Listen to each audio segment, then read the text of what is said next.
According to our calculations, the Aston Martin could end up in second place. These are the words of Mercedes team principal Toto Wolff.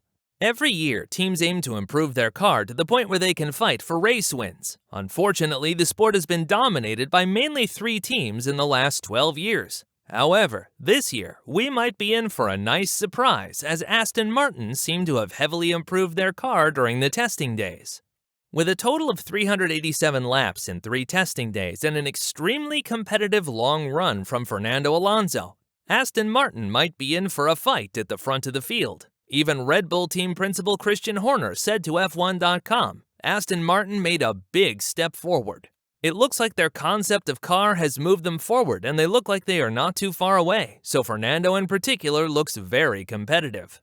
According to official data published on the F1 Instagram, Aston Martin improved their car by almost 2.4 seconds a lap compared to last year's car. This is over a second more than what Red Bull improved their car by, and over 0.4 more than Mercedes. The AMR23 made such a great impression that Red Bull is more focused on Aston Martin than on Mercedes. But what makes the AMR23 so unique? What updates did they bring? How does Aston Martin compare to Mercedes, and what can we expect from them in the future? Let's find out.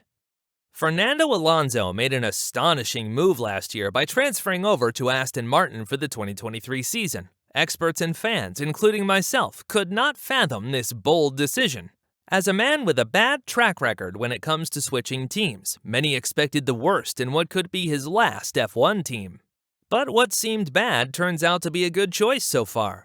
Both the onboard cameras as well as the timetable showed that Aston Martin built a fast car. There were no significant over- and understeer moments, and for the majority of the testing days, the AMR23 seemed to be both responsive and quick through the corners.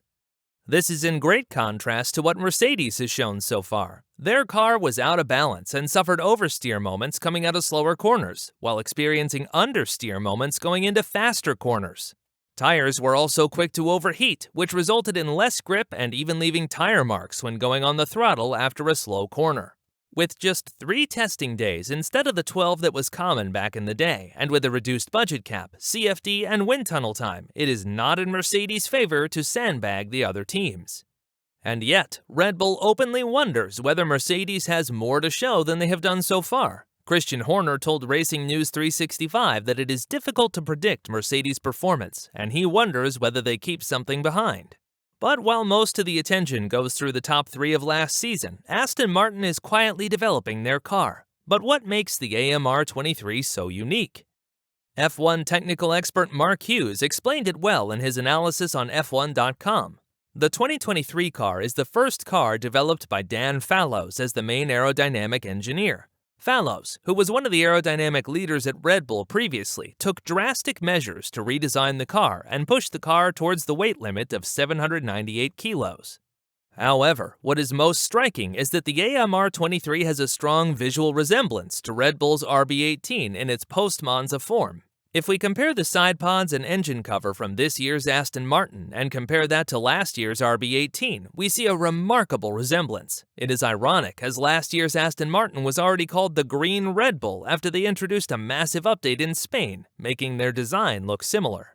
However, the AMR22 had a massive flaw: its cooling. It took a while before the engineers figured out a way to cope with the cooling problems before they could fully exploit the aerodynamic advantages of the Red Bull side pod design.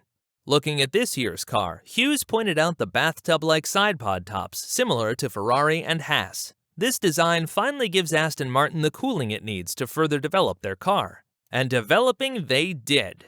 When we look at the different sections of the car, a few key points are noticed.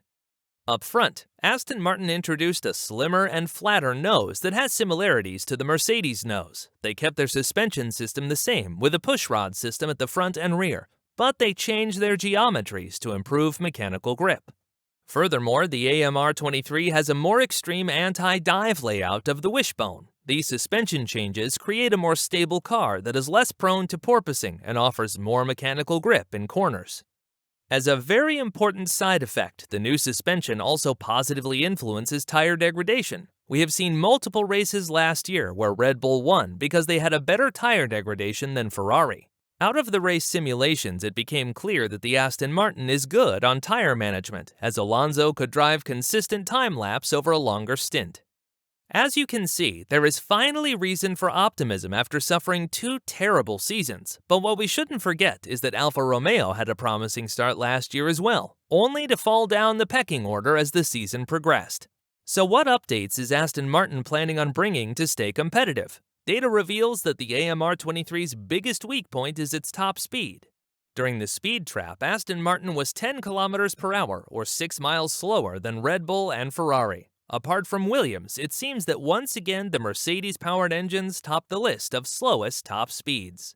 So what can Aston Martin do to resolve this? Top speed issues can be resolved by a lower drag car, which can be achieved through aerodynamics or by a more powerful engine. With the engine freeze, engine manufacturers can only bring reliability updates instead of performing-enhancing updates. Because Aston Martin uses a Mercedes engine, the only thing they can focus on is reducing the total drag of their car.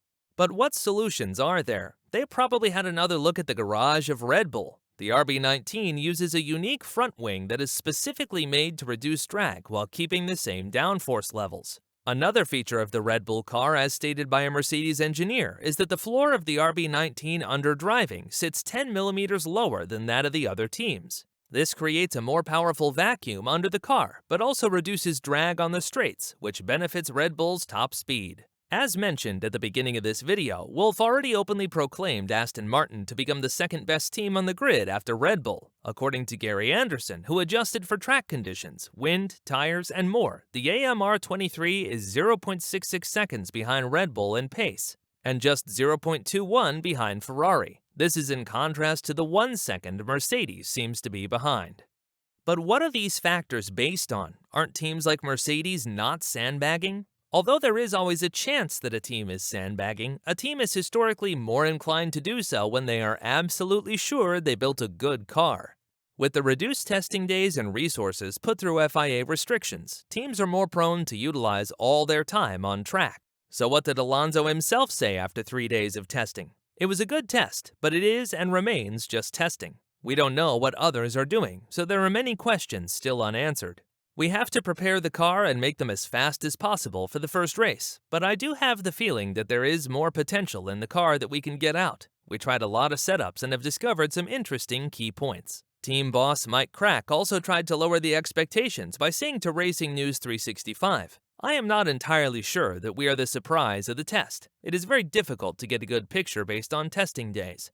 Last year, we ended in the top 10 on all 3 days only to go out of Q1 in the first race. We have to remain with both feet on the ground and keep working hard." Crack continues, "All those speculations, it is like children gossiping at school. We always have high expectations. We are clear in our goals, to improve ourselves compared to last year." Although Crack tries to stay optimistic, but at the same time realistic, we can't deny the fact that Alonso put in some fast, long simulation runs. Ted Kravitz, reporter for Sky Sports, said, "Based on the long-run performance of Alonso on the last day, I would put both Red Bulls and Alonso on the podium for the first race."